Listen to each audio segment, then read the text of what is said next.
Hello friends, we are back again with our YouTube channel Vision Sparks. As you know that this channel is specially meant to share the success story of the legends. We are very fortunate to have a very dynamic personality today with us. So come on, let's have a glance on the success story of our today's guest on our talk show. ये कहानी है एक आम हिंदुस्तानी लड़की की, जिसकी आंखों में अनगिनत सपने थे। वो निकल पड़ी अपने सपने को पूरा करने के लिए जिंदगी की कठिन राहों पर। उन राहों पर कठिनाइयाँ थी, संघर्ष था, अपनों के ताने थे, लेकिन मन में एक जुनून था सबसे आगे निकलने का। जब मौका मिला तो उस लड़की ने साबित कर दिया कि सपने भी पूरे होते हैं। उसने हर वो मुकाम हासिल किया जो वो पाना चाहती थी। आज वो शान के साथ दुनिया से नज़र मिलाकर बात करती है और कहती है, दुनिया मेरी मुट्ठी में है। वो है Shilpa Bagrecha, Miss India 2018, iconic personality 2019, Madhya Pradesh Ratna award 2019, vastu expert, tarot reader और भी बहुत कुछ। एक खूबसूरत इंसान। आइए स्वागत करते हैं शिल्पा बागरेचा। जब है नारी में शक्ति सारी, तो फिर क्यों कहे दुनिया उसे गुजारे। शादी के बाद औरत की जिंदगी खत्म हो जाती है, ऐसा कहा जाता है, लेकिन हमारे आसपास कुछ ऐसी पर्सनालिटीज़ हैं जो ये सारी अफवाहें गलत साबित करती हैं। आज हम ऐसी ही शख्सियत से आपको मिलवाने जा रहे हैं जिन्होंने बहुत ही कम समय में काफ़ी उपलब्धियाँ हासिल की हैं और कम उम्र में अपने मुकाम को हासिल किया है। तो आइए हम मिलवाते हैं अपने नए मेहमान से आपको, जिनका नाम है Mrs Shilpa Bagrecha. Thank you. सबसे पहले तो मैं हमारे सारे व्यूअर्स को एक बड़ा सा धन्यवाद देना चाहती हूँ जिन्होंने बहुत ही एक्टिवली पार्टिसिपेट किया शिल्पा जी से अपने अपने क्वेश्चंस पूछने के लिए। बट क्योंकि हमारे पास समय की सीमा एक लिमिटेड है, तो हम इस कारण से सबके क्वेश्चंस तो नहीं ले पाए, बट ऑफ कोर्स कुछ क्वेश्चंस हैं जो मैं शिल्पा मैम से आज पूछूंगी। आज को हमारा पहला क्वेश्चन पूछा है नेहा शर्मा जी ने, जो कि एक फैशन डिज़ाइनर है और खुशी बुटीक की ओनर है and she is from Indore. उनका ये मानना है कि हमारे जीवन में कई ऐसे लोग हमें टकराते हैं जो हमारे आदर्श बन जाते हैं, जिन्हें मिलकर, जिनको देखकर हमें लगता है कि हमें भी हमारे सोचने की दिशा बदल लेनी चाहिए। So she just want to ask you ma'am that who is your ideal and the source of inspiration. Life में जो भी लोग आए, वो चाहे एक छोटा बच्चा हो या फिर बड़े से बड़े मेरे टीचर रहे हों, मेरे मेंटर हो या मेरे पेरेंट्स हों, सभी लोगों से हमें कुछ ना कुछ पॉजिटिविटी एक्सेप्ट करनी चाहिए, एब्जॉर्ब करनी चाहिए। हर किसी पर्सन में दोनों ही चीज़ें होती हैं और जिनमें जो भी चीज़ें अच्छी लगती है, किसी का कम्युनिकेशन अच्छा है, किसी का प्रेजेंस आपको अच्छा लगता है, किसी की अपीयरेंस आपको अच्छी लगती है, तो हर एक चीज़ आपको मोटिवेट करती है, इन्फ्लुएंस करती है और आपको आई थिंक उसे एडमायर करके आगे बढ़ना चाहिए और यही एक इम्प्रूवमेंट हमारी पर्सनैलिटी में लेकर आता है। सो अगर आप ये चाहते हैं कि आप एडमायर किसे करेंगे या कौन आपका आइडियल पर्सनैलिटी है, सो वो हर एक आदमी हो सकता है जो काम करता है या आपके सामने किसी भी तरह से प्रेजेंट होता है। हमारा नेक्स्ट क्वेश्चन है रूपाली जैन ने, जो हिंदी की HOD हैं, मेडिकैप्स इंटरनेशनल स्कूल की टीचर हैं। उनका प्रश्न है कि भारतीय समाज में आज भी महिलाओं के लिए शिक्षा की जो क्षेत्र है वो काफ़ी सम्मानजनक है, सिर्फ वही एक प्रिकॉशनेबल है, और उनका कहना है कि आप इससे सहमत हैं या नहीं। और साथ में उनका प्रश्न ये भी है कि बाकी के जो प्रोफेशन हैं वहाँ पे नारी सुरक्षित है या नहीं। पहले तो मैं थैंक्स कहना चाहूँगी मैम को जिन्होंने ये क्वेश्चन यहाँ रखा है और यही एक सवाल है जो कई सारी महिलाओं के दिमाग में भी चलता है, इनफैक्ट हमारे समाज में चलता है। सो सबसे पहले चीज़ तो ये कि शिक्षा का जो क्षेत्र है वो काफ़ी सम्मानजनक है और बिल्कुल एक शिक्षित व्यक्ति वाकई में सम्मानजनक होता है, बट ये शिक्षा ही हमें सक्षम बनाती है। सो मेरा ये मानना है कि आप जितना भी शिक्षित होते हो, चाहे आप ज़्यादा पढ़े लिखे हो या कम पढ़े लिखे हो या सिर्फ पढ़े लिखे हो, आपकी शिक्षा आपको एक नया विजन देती है, एक सोचने में आपकी जो क्षमता या आपको जो एक्सपांशन देती है, वही आपका सही मायने में आपका संस्कार होता है। और आप उसे किस नज़रिए से देखते हैं, आप किसी पर्सन को या आप किसी क्षेत्र को या किसी अदर फील्ड्स को, आप किस परसेप्शन आपके जो हैं, आपकी वैल्यूज़ हैं, तो आपके देखने का तरीका ही आपके शिक्षित होने का सबसे पहला प्रमाण होता है। तो सुरक्षा की बात की जाए मैम, तो अगर घर में जो महिलाएं रह रही हैं वो भी पूरी तरह सुरक्षित नहीं है। अगर आप किसी पे डिपेंड हैं तो भी, अगर आप इंडिपेंडेंट हैं तो भी बाहर से आपको डर लगेगा, सोसाइटी से आपको डर लगेगा, या फिर अगर आप ज़्यादा ब्रॉड हैं, बोल्ड हैं, तो भी आपको सामने वाले का ये एक फिक्र लगेगी कि क्या मेरे बारे में समाज अच्छा सोचता है। तो अगर आप ये सोचेंगे कि क्या मेरे लिए अच्छा है या बुरा है, मैं सुरक्षित हूँ या नहीं, आप अपनी सुरक्षा खुद करें और जिस हद तक आप दूसरों का सपोर्ट कर सकते हैं वो भी करें, क्योंकि हम बदलेंगे तो ही सारा समाज भी बदलेगा। तो मेरे ख्याल से शिक्षित होना, आपका मानसिकता से शिक्षित होना ज़्यादा ज़रूरी है। बहुत खूब, बहुत खूब। बहुत ही बढ़िया बात कही मैम आपने। ये तो बिल्कुल सच है कि पहले हमें खुद में बदलाव लाना होगा, तभी समाज बदलेगा और तभी देश बदलेगा। So the next question is asked by Sapna Bindal, teacher English in लास आर्जिस academy Indore. She just want to ask you, ma'am, that what is prediction? Does it really work, and how does it change someone's life? इसके बारे में कहना चाहूँगी कि मैं खुद एक एस्ट्रोलॉजर हूँ प्रोफेशनली। मैं 10 ईयर से वर्क कर रही हूँ, रिसर्च कर रही हूँ, काफ़ी सारी चीज़ों को लेकर मैंने प्रैक्टिस की है। इनफैक्ट मैं भी बहुत ज़्यादा प्रैक्टिकल हूँ, बहुत ज़्यादा चीज़ों को लेकर लॉजिकली मैं सारी चीज़ों को सोचती हूँ। किसी भी चीज़ पे अंधविश्वास करना गलत है, लेकिन अगर किसी को चीज़ को आप समझ जाते हैं, उसका नॉलेज ले लेते हैं, तो आप उस चीज़ पे बिलीव भी रख पाते हैं और वो बिलीफ सिस्टम ही आपका काम करता है। जैसे हम कहते हैं ना कि हमारे माइंड में पॉजिटिविटी होगी तो ही हमारी लाइफ में एक शिफ्ट आ पाएगा या पॉजिटिव चेंज आ पाएगा। तो एस्ट्रोलॉजी या कोई प्रेडिक्शन हम चाहे किसी भी साइंस, किसी भी मॉडलिटी से करते हैं, तो उसका सबसे बेसिक उद्देश्य ये होता है कि आज आपकी जो करंट सिचुएशन है जिस पे आपने अपना फोकस लगा रखा है, ऑब्वियसली आप किसी इसके पास आए, रीडर के पास आए हैं, तो आपके पास निगेटिविटी ज़्यादा है, तभी आप चाहते हैं कि मुझे कोई सोल्यूशन मिले।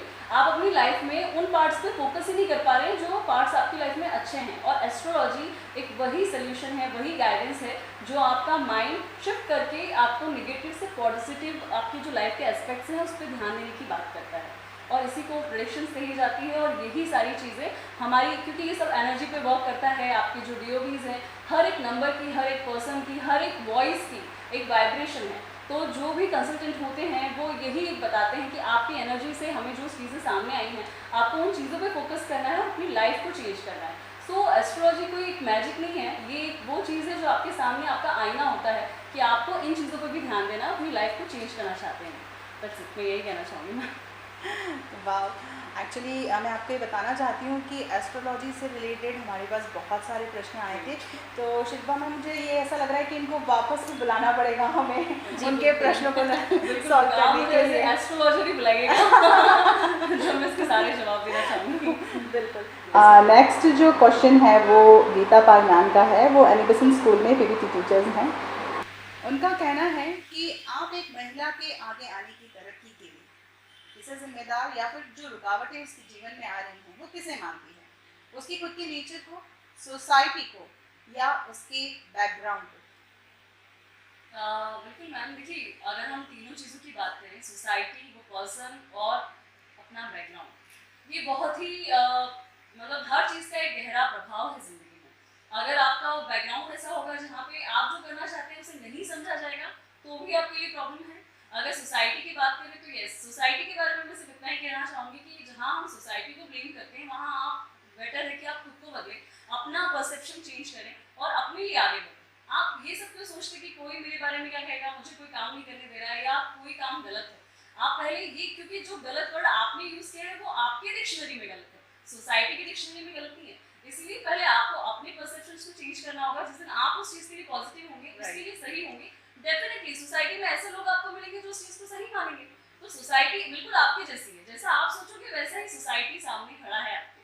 तो पहले आप खुद बदलो, और बिल्कुल अगर आपके बैकग्राउंड, आपके लोग, आपके साथ वाले लोग ज़्यादा पढ़े लिखे नहीं हैं, अगर नहीं समझते हैं आज की दुनिया को और आपके बढ़ने में आपको लगता है कि वो कहीं ना कहीं मुझे बाधा बन रहे हैं मेरे लिए या वो हर्डल है, तो आप उन्हें समझाइए। उसकी पॉजिटिव एंड नेगेटिव दोनों चीज़ों पे आप भी गौर कीजिए और अपने घर वालों को भी कन्विंस कीजिए और उन्हें दिखाइए कि दुनिया इतनी आगे बढ़ चुकी है, इतना एक्सप्लोर कर चुका है सारा वर्ल्ड। सो आपको डेफिनेटली वो हेल्प करेंगे, क्योंकि उनके पास आपको देने के लिए, उसमें ऐड ऑन करने के लिए कुछ नहीं होगा, बट ये सपोर्ट ज़रूर होगा। राइट। सो आपको पहले अपने आप को चेंज करना होगा और हर चीज़ के पीछे की चीज़ें समझाना ज़रूरी है। कन्विंस कीजिए, कम्युनिकेट कीजिए, तभी शायद आपके सपोर्ट में सभी लोग आएँ, बजाय कि आप बिल्कुल खड़े हो जाएंगे कि नहीं मुझे करना है और वो समझ ना आप पा रहे हैं ना आपकी फैमिली वाले, तो सपोर्ट की उम्मीद शायद कम ही की जानी चाहिए इस कंडीशन में। मतलब हमें आपके कहने का मतलब ये है कि हमें अपने जीवन में बदलाव जो लाना है हाँ। वो सबसे पहले खुद से लाना खुद से लाना है, बिल्कुल मैम। बिल्कुल सही कहा शिल्पा जी ने कि देखा जाए तो हमारे सबसे अच्छे दोस्त भी हम खुद हैं, हमारे सबसे बड़े दुश्मन भी हम खुद हैं और शायद हमारे सबसे बड़े जज भी हम खुद हैं। तो ये बात को सहमति देते हुए मैं आगे का क्वेश्चन पूछना चाहूँगी मैम से, जो कि तिलोत्तमा बंसल जी ने पूछा है। ये colours dresses and dance academy की डायरेक्टर हैं। ये पूछना चाह रही हैं कि कोविड-19 के बाद करियर को लेकर जिस तरह से लोग हताश होकर सुसाइड कर रहे हैं या यूथ में अनएक्सपेक्टेड एक्सीडेंट्स देखे जा रहे हैं, तो इन सब के लिए आप क्या सजेशंस देंगे? देखिए मैम, अगर हम सुसाइड और जो एक डिप्रेशन है या जिस भी तरह का आज सिचुएशन है, वाकई में बहुत डराने वाली है। और क्योंकि डराने वाली इसलिए क्योंकि हम कभी इन चीज़ों के लिए प्रिपेयर नहीं रहे। हमेशा एक ट्रेंड सेटिंग रही कि भाई मुझे इस तरह से काम करना है। मैंने एक मोनोटोनस अपना लाइफ, अपना रूटीन बना लिया है कि मैंने अपने पोटेंशियल को, अपने डिज़ायर को कभी यूज़ ही नहीं किया। शायद इसीलिए ये जो डिप्रेशन आता है, क्योंकि ये सिर्फ कोरोना की वजह से नहीं है, जो सुसाइडल केसेस आते हैं या जो एक्सीडेंट्स हैं या फिर लाइफ में जो भी अप एंड डाउन की वजह से लोग गलत स्टेप्स ले लेते हैं, ये कोरोना के पहले भी था। हम क्योंकि अभी कोरोना सारे समाज में बहुत बड़ा इम्पैक्ट लाया है और मीडिया ने काफ़ी हाईलाइट किया हुआ है, सो उस पर हमारा ध्यान अब गया है। लेकिन ये मुद्दा तो पहले से ही चल रहा है कि लोग थोड़ा सा भी हमारी लाइफ में भी, मेरी रिलेशनशिप अच्छी नहीं चल रही है, मैं सुसाइड कर लेता हूँ, मेरी लाइफ में मेरा करियर सही नहीं चल रहा, मैं सुसाइड कर लेता हूँ। तो क्यों आपकी ज़िंदगी की मायने, आपके पैमाने हमेशा पैसों या अपने करियर या फिर हमेशा दूसरों को दिखाने के लिए आपने सेट किए हुए? आप क्यों नहीं खुद की खुशी पे ध्यान देते? आपको जो चीज़ अच्छी लग रही है, आप अगर कम कमाते हैं तो भी आप सेटिस्फाइड हो सकते हो अगर आपको सुकून देती है वो चीज़। अगर आप बहुत ज़्यादा लग्जरियस लाइफ जी रहे हैं और आपके अंदर सुकून नहीं, तो आई थिंक वो भी सब खत्म होने वाला है। कई सारे लोग हैं जो काफ़ी रिच हैं और वो भी सुसाइड कर लेते हैं, तो फिर उन्हें क्या कमी थी? तो उनके पास तो ये करियर वाला ऑप्शन या फिर अभी की सिचुएशन को देखते हुए कोई ऐसे रास्ते नहीं थे जो बंद हो चुके हैं। सो मेरे ख्याल से यहाँ पर सिर्फ हमें अपनी खुशी को ध्यान देना चाहिए। आजकल का लाइफस्टाइल जो है लोगों ने कि भी मेरा दोस्त ये कर रहा है तो मुझे ये करना है, या मेरे डैड ने ये किया है तो मैं ये करना चाहता हूँ। इसकी बजाय आपको अपनी चीज़, अपना पोटेंशियल ढूंढना चाहिए कि मैं ज़्यादा क्रिएटिव हूँ या ज़्यादा मैं प्रैक्टिकल हूँ या ज़्यादा मैं किस चीज़ में मैं अपना ज़्यादा यूटिलाइज कर पाता हूँ अपना, चाहे वो वर्क हो या क्रिएटिविटी हो। सो आपको वैसे ही फील्ड को चूज करना चाहिए। अगर आप जॉब नहीं करना चाहते तो बिजनेस कीजिए, बट बिजनेस भी नहीं करना चाहते तो जॉब को परसिस्टेंटली कीजिए। आप कंसिस्टेंट जो बना रहता है वही आगे तक जा पाता है। आप सोचें आज मैंने काम किया, मैं बहुत जल्दी आगे चला जाऊँ, तो हमेशा रिजल्ट ओरिएंटेड होने की बजाय आप वर्क ओरिएंटेड हो, व्यूअरशिप में बिलीव रखो और आप बिल्कुल जहाँ जाना चाहते हैं डेफिनेटली लाइफ आपको लेकर जाएगी। बट सबसे ज़्यादा इंपॉर्टेंट है पेशेंस। और आई थिंक फैमिली को भी सपोर्ट करना चाहिए, आपके फ्रेंड्स को भी सपोर्ट करना चाहिए। आज कल लोग काफी न्यूक्लियर हो गए, सिर्फ न्यूक्लियर फैमिलीज ही नहीं हुई, न्यूक्लियर पर्सन हो गए हैं। तो उसकी वजह से क्या प्रॉब्लम हो रही है कि हम हमारी चीजें शेयर ही नहीं कर पाते हैं, डिस्कस ही नहीं कर पाते हैं। हमारे ड्रीम्स को समझाने के लिए, समझने के लिए हमारे पास दोस्त नहीं है, क्योंकि ये मोबाइल हमारी सबसे बड़ी प्रॉब्लम हो गई है। सो सबसे ज्यादा जरूरी है कि जो आपके सामने बैठे हैं आप उन पे फोकस करें, बजाय कि आपकी कोई वर्चुअल वर्ल्ड में फ्रेंड्स भी मिले। बिल्कुल सही। और आज के इस कोविड सेशन में जो चीज़ें चल रही है तो उसमें ये तो बहुत सही चीज़ है कि आपको अपने आप पे फोकस करना ये तो बहुत ज़्यादा आपको ज़रूरी बहुत है। ज़्यादा और ज़रूरी फैमिली में हम लोग बहुत कम क्लोज हो हो गए पाता हैं। है। नहीं, अभी हम लोग क्लोज हो गए हैं जी बिल्कुल। इसी तरह से कुछ हाँ, नई नई चीज़ें। बिल्कुल, और हाँ। हमने भी हमारा चैनल स्टार्ट कर लिया है, मतलब हम अपनी कुछ ना कुछ क्रिएटिविटी कर रहे use हैं। कर रहे हैं, तो ऐसे आप भी exactly। कुछ ना कुछ नई चीज़ें जी। कर सकते हैं, कर शौक की सकते हैं। चीज़ें कर सकते हैं। बहुत खूब। मेरा नेक्स्ट प्रश्न है, भावना जी ने पूछा है। उन्होंने लिटरली ये जो प्रश्न पूछा है ना, इसको तो मैं भी चाहती हूँ आपसे पूछना कि अक्सर देखा गया है कि खूबसूरत और यंग महिला जो प्रोफेशन में जल्दी सक्सेस हो जाती हैं, तो उन्हें उस खूबसूरती के लिए, उस सक्सेस को जल्दी पाने के लिए ये कहा जाता है कि अरे बहुत खूबसूरत थी इसलिए सक्सेस पे पहुंच गई। तो आपका क्या मानना है कि ये वाकई में सही है? क्या खूबसूरत औरतों में कोई टैलेंट नहीं होता? देखिए, मैं तो जिस प्रोफेशन से बिलोंग करती हूँ वहाँ तो खूबसूरती का कोई लेना देना ही नहीं है। यस, मैं ब्यूटी पेजेंट, मैंने क्राउन जो भी मुझे अवार्ड दिया गया है, तो वो एक लाइफ का ऐसा एक अनएक्सपेक्टेड मोमेंट था मेरी लाइफ में जो मैंने कभी सोचा नहीं था। मैंने मॉडलिंग के लिए कभी ट्राई नहीं किया था। ये जस्ट मेरे हस्बैंड का एक विश था कि आप जाओ ये सब करो, सारी मेरी फ्रेंड्स करती हैं तो तुम्हें भी ट्राई करना चाहिए।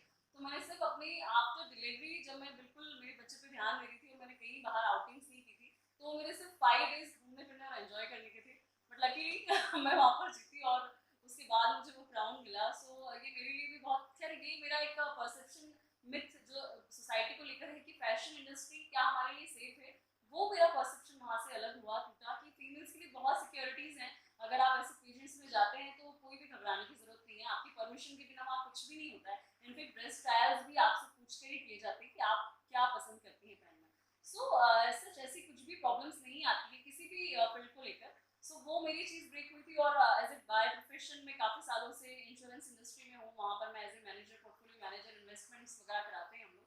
तो यस, वहाँ पर शक्ल देख के कोई इन्वेस्टमेंट नहीं करता है हमारे कम्युनिकेशन से ही करता है। बट यस, हमारी फीमेल्स को काफ़ी ज़्यादा पोलाइट, काफ़ी ज़्यादा अपीलिंग कहा जाता है, पर्सनैलिटी हम होते हैं। सो हमें एक प्लस पॉइंट मिल जाता है कि हमें लोग सुनते हैं, और उसके बाद अगर चीज़ें अच्छी होती हैं तो वो म्यूचुअली क्लोज हो पाती हैं। और अगर एस्ट्रोलॉजी प्रोफेशन की बात करूँ तो वहाँ पे तो सिवाय हमारे इंट्यूशन, हमारी स्पिरिचुअलिटी के अलावा शायद ये सब चीज़ों के कोई पैमाने नहीं है। और जो चीज़ें लास्टिंग नहीं होती हैं, मेरी बचपन से मेरा भी यही सोचना है कि ब्यूटी कितने सालों तक की है, आप यंग है तब तक है, बट ये लास्टिंग नहीं है। आखिर में आप किस चीज़ के बल पे खड़े हो। तो मेरे लिए हमेशा ही नॉलेज, ज्ञान, रिक्वायरमेंट जो भी होती है चीज़ें, ये ज़्यादा इंपॉर्टेंट रही है। मेरा हमेशा से यही ड्रीम रहा है कि कोई मुझे जाने तो मेरे ब्रेन की वजह से जाने, या फिर मेरी किसी ऐसी क्रिएटिविटी की वजह से जाने जो मेरा खुद का टैलेंट हो, बजाय कि मेरी ब्यूटी के। और ये तो मेरी मम्मा की वजह से मैं जो भी अच्छी दिखती हूँ सब मेरी मम्मा को क्रेडिट जाता है वरना ऐसा कुछ नहीं है। अगर आप अंदर से अच्छे हो तो आपकी फीचर्स कोई मायने नहीं रखते हैं, वो खूबसूरती अंदर की आपके फेस पे आती है, वो रिफ्लेक्ट होती है। तो इन सब चीज़ों के कोई मायने नहीं। इट मीन्स बनना है तो बंदे टफ कुकी बन, जिसमें ब्यूटी और ब्रेन दोनों का समावेश हो, राइट। हमारे जो प्रश्न थे मैम, प्रश्न तो बहुत सारे थे हमारे पास में, बट हमारे पास समय बहुत कम था। जैसे हमारे स्टार्टिंग में व्यूअर्स को कहा कि बहुत सारे प्रश्न आपने भेजे, इसके लिए थैंक यू सो मच। और उन लोगों को सॉरी कि उनको उनके प्रश्न हम जिनके नहीं ले पाए, उसको लिटरली वेरी सॉरी। और अब हम शिल्पा जी आपसे ये जानना चाहते हैं कि अभी तक हमने जो प्रश्न पूछे उनमें से आपके दिल को कौन सा प्रश्न छू गया? मुझे एक बहुत अच्छा क्वेश्चन लगा था आपका, जो आपने मुझसे शिक्षा से रिलेटेड पूछा था कि एजुकेशन डिपार्टमेंट हमारे लिए ज़्यादा सम्मानजनक है। वो मुझे काफ़ी टची लगा जी, क्योंकि ये मेरा भी बिलीफ है कि कई सारे लोग हैं ये सोचते, मतलब फीमेल्स के लिए एक हर जगह पे एक बाउंड्रीज है कि भाई ये आप करोगी तो ये आपके लिए रिस्पेक्टफुल जॉब होगी, आप ये काम करोगी तो ये आपके लिए रिस्पेक्टफुल होगी। बट मेरे लिए, मेरा ये मानना है कि अगर कोई छोटा काम भी करता है कोई व्यक्ति, हमारे घर पे जो हमारी मेड्स पे आती हैं, अगर आप अपने काम को रिस्पेक्ट दोगे तो ही आपको उस काम से भी इज्जत मिलेगी। तो जो एक पढ़ाई लिखाई है वो सिर्फ आपकी विजन को चेंज करती है तो ही आप शिक्षित हो, वरना उस शिक्षा का कोई नहीं, अगर आपके मिथ्स, आपकी वैल्यूज चेंज नहीं होती। Thank you so much ma'am, and congratulations to Rupali ma'am, जिन्होंने ये प्रश्न पूछा जो शिल्पा जी के दिल को छू गया। एंड आई होप हमारे जितने भी व्यूवर्स हैं जो इस शो को देख रहे हैं, उन्हें शिल्पा जी के वर्ड्स ऑफ विजडम से अपने जीवन को देखने का एक नया विजन मिला होगा, जिससे वो अपना फ्यूचर बहुत ही स्पार्किंग बना पाएंगे।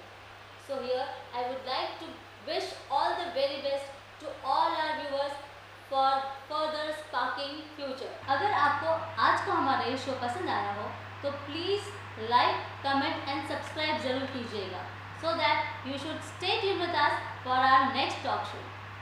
I would like to thank again to Shilpa ma'am for being with us and spending her precious time with us. Thank you so much.